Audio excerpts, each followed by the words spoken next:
Bismillahirrahmanirrahim. Assalamualaikum warahmatullahi wabarakatuh.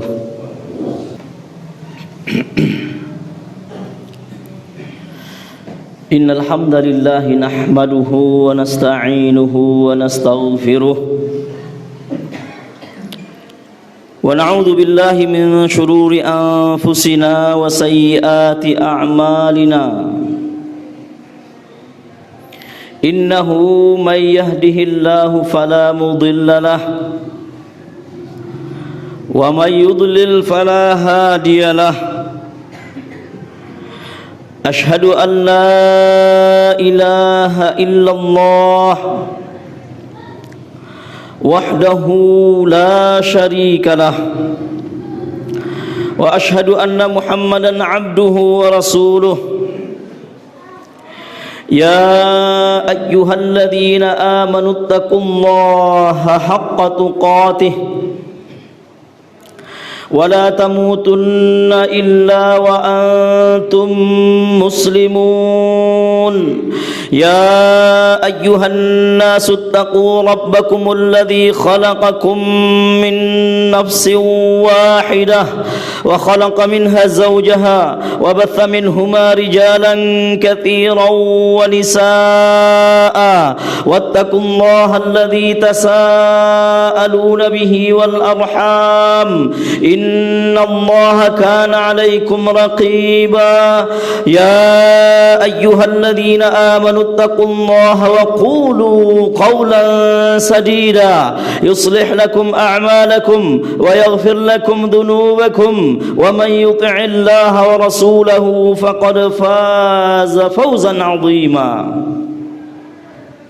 Amma ba'd, fa inna asdaqal hadithi kitabullah wa khairal hadi hadi Muhammadin sallallahu alaihi wasallam wa syarral umuri muhdatsatuha wa kullu muhdatsatin bid'ah wa kullu bid'atin dhalalah wa kullu dhalalatin finnar.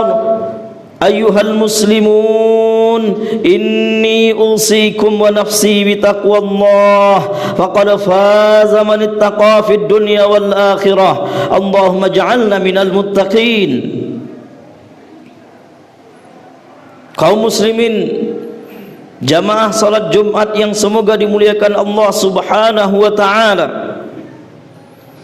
Pada hari yang mulia ini, di waktu yang mulia ini, sesungguhnya kita masih diberikan oleh Allah Subhanahu wa taala kesempatan untuk menghayati, untuk merenungkan hakikat hidup kita di atas dunia ini. Hakikat dari rahmat dan karunia yang Allah berikan kepada kita. Masih Allah berikan kepada kita umur, masih Allah berikan kepada kita kesehatan fisik, bahkan masih Allah berikan kepada kita kesehatan fikiran. Tak lain dan tak bukan agar kita bertanya ke dalam diri kita, akankah kita mampu? Sudah mampukah kita untuk mempergunakan kesempatan, nikmat dan karunia yang masih Allah berikan kepadanya untuk mewujudkan ubudiyah, untuk mewujudkan ketaatan yang sejati kepada Allah Subhanahu wa taala.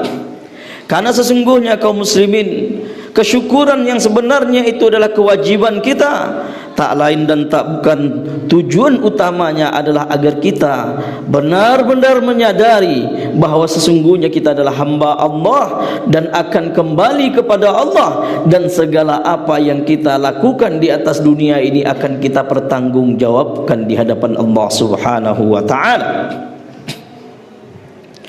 Maka beruntunglah kita, termasuk orang-orang yang Allah berikan taufik dan hidayah di dalam jiwa dan sanubarinya, sehingga setidaknya sekali sepekan kita mampu untuk merenung panggilan-panggilan untuk bertakwa, hendaknya mampu menggugah jiwa dan raga kita.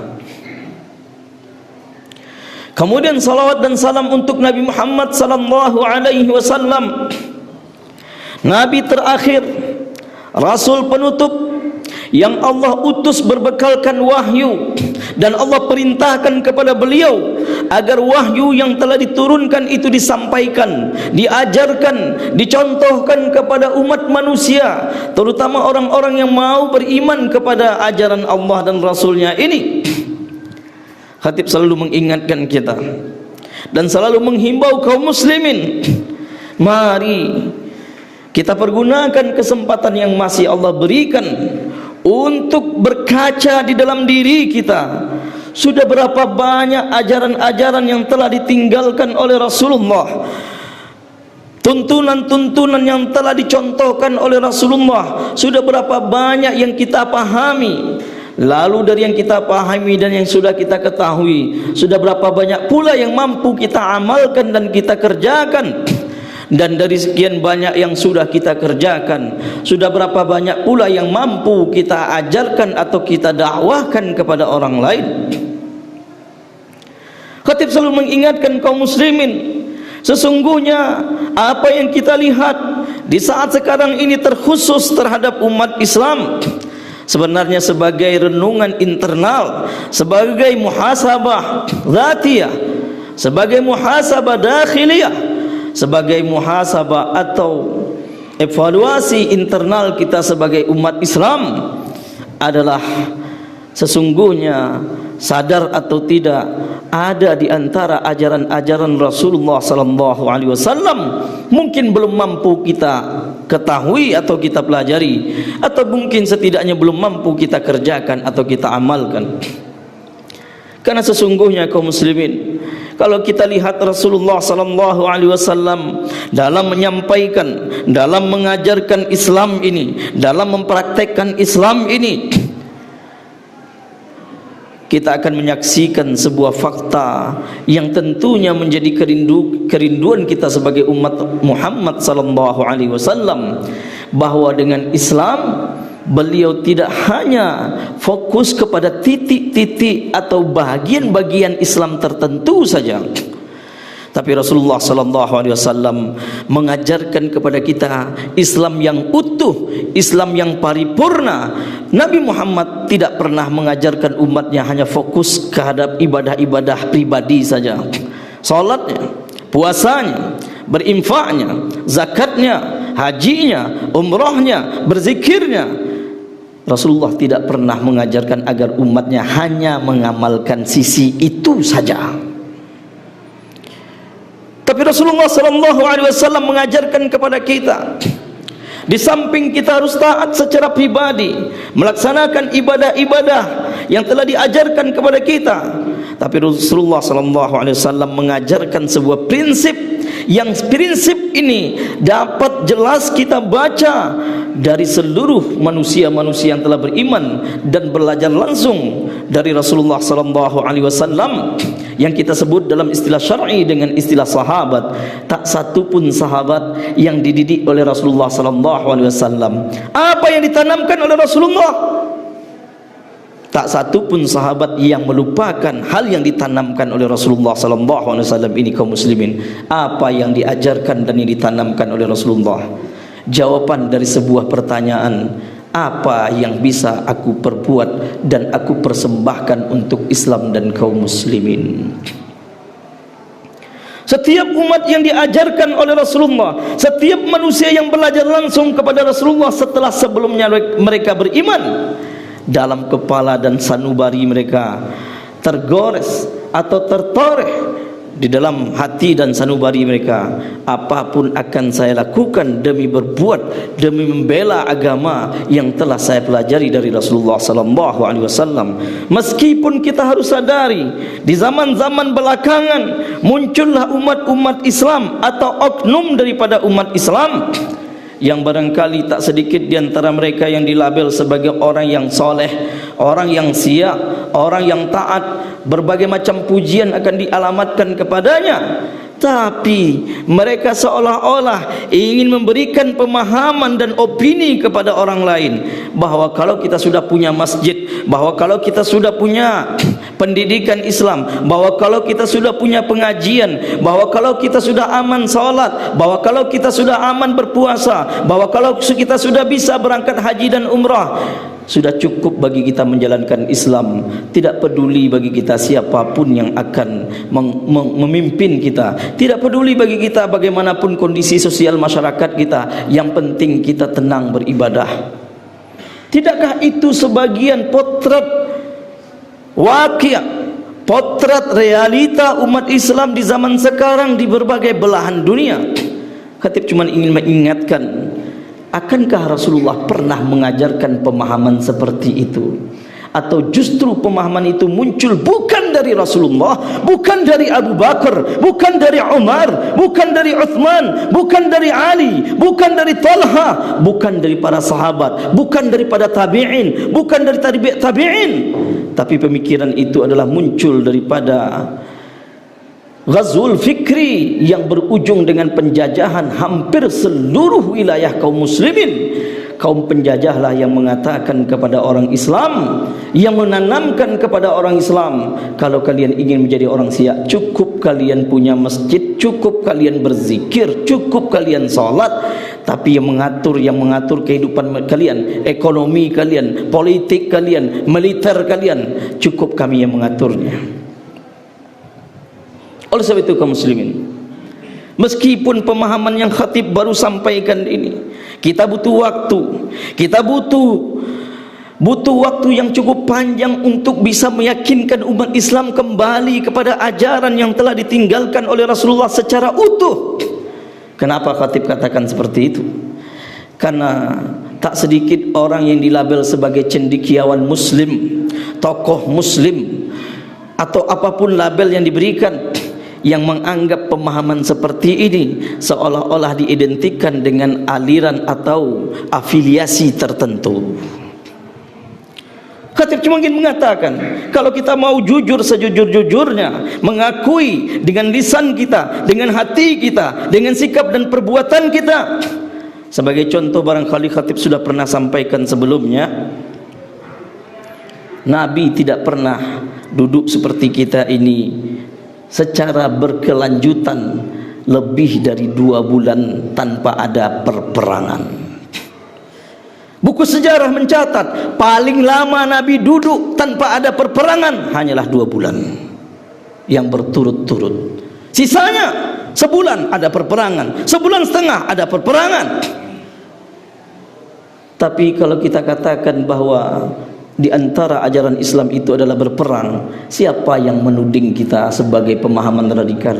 Bukankah sebagian oknum umat Islam? Bukankah sebagian oknum cendekiawan muslim? Bukankah sebagian tokoh-tokoh Islam? Bahkan tak sedikit mereka mengatakan, kalau kita berbicara tentang ajaran yang satu ini, seolah-olah kita diidentikan dengan teroris. Bahkan di zaman sekarang ini, hari-hari ini, hanya saja orang punya good looking, orang punya hafalan Al-Quran, orang menjadi imam di masjid, ada manusia yang tidak bertanggung jawab mengatakan itu adalah cara masuknya paham radikalisme. Bukankah itu yang kita dengar sekarang?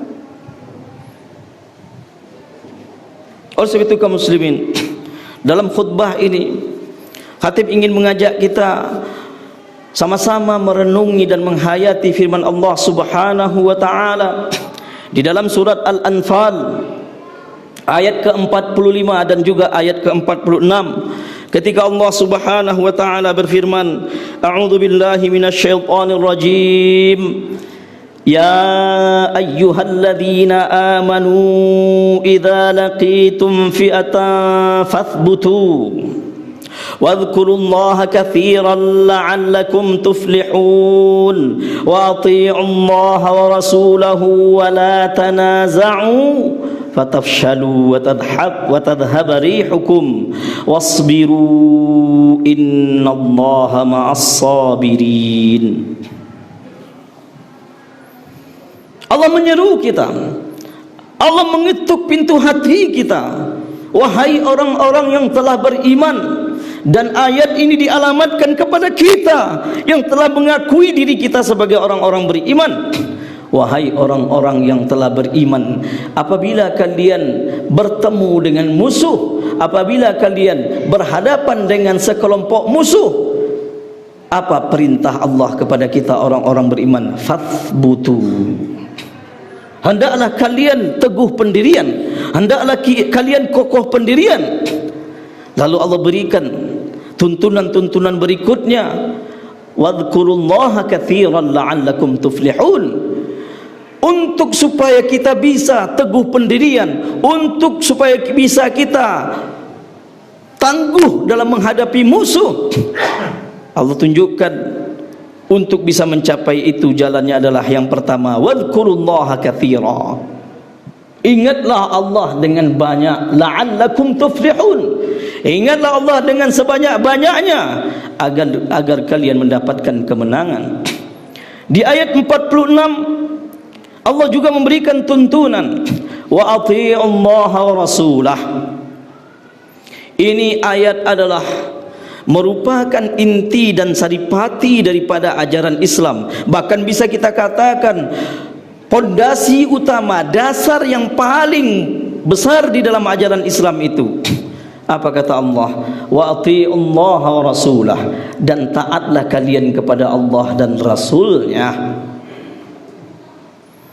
Dalam menghadapi musuh, di antara perintah Allah kepada kita orang beriman, agar kita menjaga ketaatan, agar kita berusaha betul-betul taat kepada Allah dan Rasulnya. Allah katakan, ati'ullaha wa rasulah. Taatlah kalian kepada Allah dan Rasulnya. Wala tanaza'u, dan jangan kalian berbantah-bantahan yang berujung kepada permusuhan dan pertikaian. Allah sudah ingatkan kita, walaupun sayang beribu kali sayang. Inilah realita kita sebagai umat Islam. Bahkan khatib berani mengklaim, mulai daripada pusat sampai ke daerah yang tempat kita tinggal, realita kita sebagai orang-orang beriman. Allah katakan, Allah larang, wala tanaza'u. Jangan kalian saling bantah berbantahan, jangan kalian saling berselisih. Tapi apa yang kita lihat, bukankah perselisihan itu yang muncul ke permukaan? Bukankah bantah membantah yang muncul ke permukaan? Bahkan yang lebih parah dan lebih menyedihkan, bukankah ejek saling mengejek yang muncul ke permukaan? Kalau kita umat Rasulullah, kalau kita taat kepada Al-Quran dan tuntunan Rasulullah, niscaya kita punya renungan di dalam hati kita. Kenapa saya terjebak melakukan hal-hal yang dilarang oleh Allah Subhanahu wa ta'ala? Dan Allah berikan kepada kita akibat daripada itu. Siapa lagi yang lebih benar ucapannya dari Allah? Dan ini fakta sejarah. Apa yang Allah berikan ancaman di dunia? Fatafshalu. Kalau orang beriman sesama mereka bantah membantah, kalau orang beriman sesama mereka saling bermusuhan, Allah berikan sebuah kepastian dan kenyataan yang pahit, fatafshalu. Sebagian besar ahli tafsir mengatakan kalian akan menjadi lemah, kalian tidak akan memiliki kekuatan, wa tadhhabari hukum, dan kekuatan kalian akan hilang. Lemah, kekuatan kita akan hilang. Mungkin secara kuantitas, mungkin secara jumlah kita tetap menjadi mayoritas, tapi secara pengaruh, tapi secara kebijakan, tapi secara kekuatan, tapi secara suara kita tidak didengar. Seolah-olah orang-orang akan mengatakan kepada kita, anjing menggonggong kafilah berlalu. Renungan untuk kita kaum muslimin. Setiap jiwa kita yang berhadir di masjid ini kaum muslimin. Khatib mengharapkan dengan sangat, coba kita ukur di dalam diri kita sebagai muslim, sebagai mukmin, sebagai orang yang mungkin sudah punya cita-cita untuk memperjuangkan agama ini. Sudahkah jiwa kita, sudahkah lisan kita, sudahkah tangan kita di media sosial menjadi penyebab umat ini damai, umat ini saling harga menghargai, atau tanpa kita sadari justru lisan kita, justru tangan kita, justru sikap kita memperuncing permasalahan yang sebenarnya sudah runcing, memperkaruh permasalahan yang sebenarnya sudah keruh, memperunyam permasalahan kebersamaan dan persaudaraan kita yang sudah runyam. Allah sudah katakan kepada kita, tidakkah kita menyadari, tidakkah kita mengimani perselisihan antara kita sesungguhnya akan mengantarkan kita kepada kelemahan dan mengantarkan kita hilang daripada kekuatan. Dan Allah pesankan kepada kita, wasbiru. Di antara penafsiran wasbiru ini yang berkaitan dengan perintah tadi, walaupun ada sebagian dari tafsir yang mengatakan wasbiru fil harb, ya, bersabarlah dalam perang bersama Rasulullah, tapi bisa kita ambil makna juga ternyata untuk menjaga agar sesama umat ini tidak tanazu', agar sesama umat ini tidak saling membelakangi, agar sesama umat ini tidak sengit sesama mereka. Bahkan kita lihat di lapangan sebagian oknum seolah-olah mereka ingin, khatib tidak menuding, tapi seolah-olah mereka ingin membalikkan firman Allah Subhanahu wa taala di akhir surat Al-Fath. Ketika Allah mengatakan, a'udzubillahi minasyaitonir rajim, Muhammadur Rasulullah walladzina ma'ahu asyidda'u 'alal kuffari ruhama'u bainahum. Allah katakan Muhammad itu Rasulullah dan orang-orang yang bersamanya. Ciri yang mesti dimiliki semestinya kita orang-orang beriman, kita pengikut Rasulullah. Asyidda'u 'alal kuffar ruhama'u bainahum. Bersikap tegas kepada orang-orang kafir, tidak bisa ditawar, tidak bisa ditekan, tidak bisa diapa-apain. Yang benar itu tetap benar apapun resikonya, yang salah itu tetap salah walaupun Anda menyukainya. Tapi ada sebagian di antara saudara kita, semoga Allah ingatkan kita semuanya, seolah-olah mereka ingin membalikkan ayat. Kepada orang kafir mereka lemah lembut. Bukankah ini yang terjadi kalau kita buka mata kita dan telinga kita melampaui batas negeri kita? Ketika ada salah satu negara Arab yang melakukan hubungan diplomasi, menetralisir kembali hubungannya dengan orang-orang Yahudi, dan kita temukan sebagian oknum-oknum, semoga Allah tunjuki mereka sebelum meninggal. Dan sayang, beribu kali sayang, di antara oknum itu adalah yang kita sematkan dan kita yakini selama ini sebagai ulama. Mereka mencari pembenaran terhadap hubungan yang sudah dinetralisir dengan orang-orang Yahudi. Khatib ingin bertanya, sejak kapan Nabi membolehkan kita berdamai dengan orang Yahudi yang membunuh saudara kita, yang merusak salah satu tempat suci kita? Bukankah pelajaran dari Bani Qainuqa, pelajaran dari bangsa-bangsa Yahudi yang pernah tinggal di Madinah, yang semuanya berujung dengan salah satu di antara dua, kalau tidak diperangi oleh Rasulullah, kalau tidak diusir oleh Rasulullah. Tapi sayang, beribu kali sayang, sebagian umat sekarang menganggap bahwa hubungan netralisasi dengan Israel itu adalah suatu hal yang harus dibela, bahkan dijadikan mimbar Rasulullah SAW untuk menjadi pembelaan terhadap itu. Kita hanya berdoa semoga orang yang ikut-ikutan melakukan itu agar mereka sadar dan bertobat kepada Allah. Selera penguasa tidak harus sesuai, tidak harus kita cari pembelaannya dari ayat atau Al-Quran. Selera penguasa yang jelas-jelas bertentangan dengan tuntunan Allah dan Rasulnya, katakan kepada mereka, Anda menyimpang dan saya tidak akan pernah membela Anda dalam penyimpangan ini. Kalau Anda tidak mau surut dari penyimpangan ini, silakan Anda masuk neraka sendiri, dan saya tidak akan mau ikut ke neraka bersama Anda. Semestinya kita mampu melakukan itu. Kaum muslimin sedang salat Jumat akramakumullah. Ayat ini merupakan renungan yang paling tepat untuk zaman kita, untuk kondisi kita sekarang ini, kaum muslimin. Khatib cuma ingin menyampaikan kepada kita untuk sekian kalinya, mari merenung, lalu evaluasi diri, lalu lihat diri kita. Kalau seandainya kita tidak mampu menjadi pemersatu, menjadi orang-orang yang menjadi penyebab akurnya di antara umat Islam, terutama ketika ada masalah bersama ini.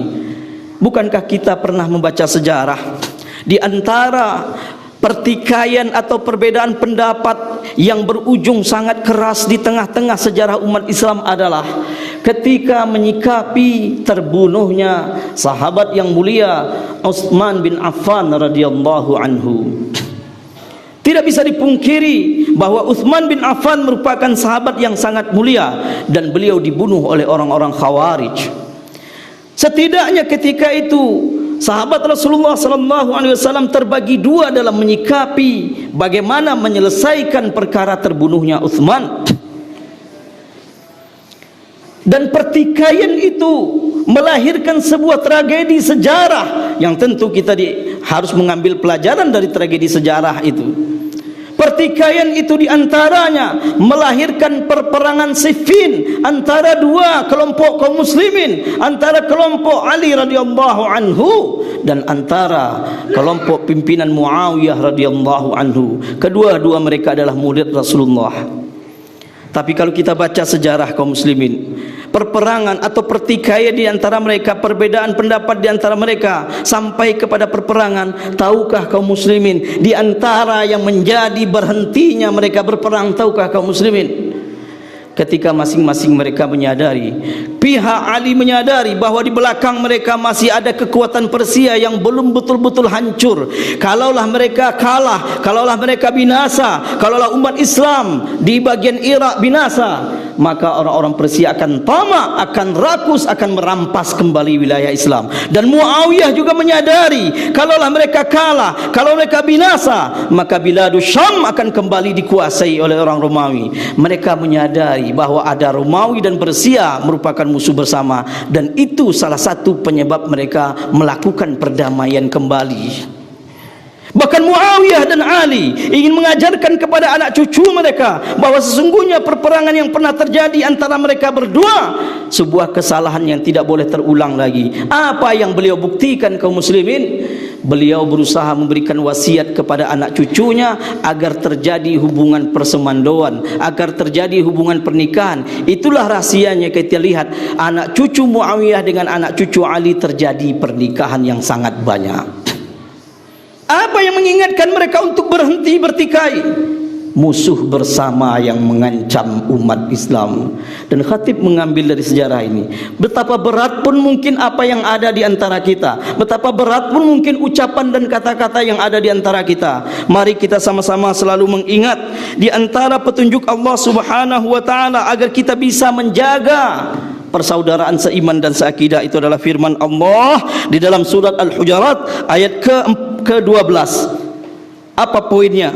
Yang pertama, Allah mengajarkan sesama kita berusahalah untuk menjauhkan prasangka.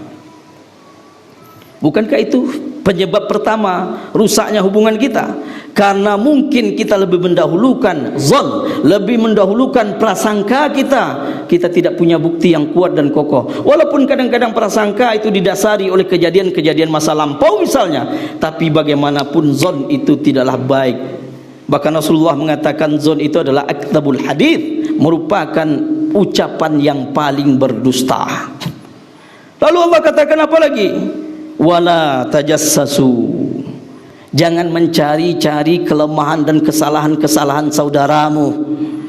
Jangan mengumpul-ngumpulkan kesalahan-kesalahan saudaramu sehingga engkau tidak bisa melihat kebaikan saudaramu. Dalam kepalamu, dalam pikiranmu yang ada hanyalah kesalahan-kesalahan saudaramu. Pikiran seperti itulah yang menutupi kita mampu mengetahui kebaikan-kebaikan saudara kita. Ini firman Allah. Dan yang terakhir, Allah juga memberikan petunjuk untuk menjaga bagaimana kita bisa supaya tidak tanaza'u, atau setidaknya kalau kita sudah terlanjur kepada berbantah-bantahan, ada keinginan dalam jiwa kita untuk berbaikan, ada keinginan dalam jiwa kita untuk mengatur saf kita kembali. Kenapa? Karena yang paling beruntung dari permusuhan dan pertikaian kita adalah musuh-musuh kita. Wala yaktab ba'dukum ba'da. Jangan saling menggunjing. Kalau ternyata memang ada keburukan-keburukan saudara kita, jangan jadikan dia sebagai gunjingan di belakang saudara kita. Kalau memang kita cinta kepada saudara kita, keburukan atau kesalahan mereka itu sampaikan kepada mereka dengan cara baik-baik. Mungkin mereka tidak menerima, tapi barangkali kita tidak akan terjerumus untuk menggunjingkan atau sengaja membeberkan keburukan-keburukan saudara kita, bukan untuk kita memperbaiki kondisinya, tapi seolah-olah kita ingin menjatuhkan kepribadiannya, yang disebut oleh orang seolah-olah kita melakukan pembunuhan karakter. Oleh sebab itu kaum muslimin, mari kita merenung perjuangan-perjuangan yang harus kita lakukan di negeri kita ini pada khususnya membutuhkan nafas panjang. Perjuangan yang akan kita lakukan tidak tertutup kemungkinan akan lebih berat lagi di masa mendatang, di saat kepongahan-kepongahan mulai muncul dari mulut-mulut mereka yang mereka semuanya terpengaruh dengan ide atau pemahaman komunis. Meskipun ini barangkali akan dikatakan suatu hal yang tidak tepat, tapi sejarah mengajarkan kepada kita tidak ada orang yang membenci agama walaupun dengan aturan ataupun apa mereka sebut, kecuali orang-orang yang anti agama. Dan negeri ini sudah punya sejarah, negeri ini punya fakta, termasuk kita di Sumatera Barat, bahwa komunis merupakan sejarah yang telah membuktikan dan menempatkan diri mereka dengan tinta dari darah. Mereka adalah orang-orang yang rakus kepada darah kaum muslimin. Fa'tabiru ya ulil absar la'allakum turhamun. Syukran ya Rabbi, syukran, hadaita qalbi, syukran.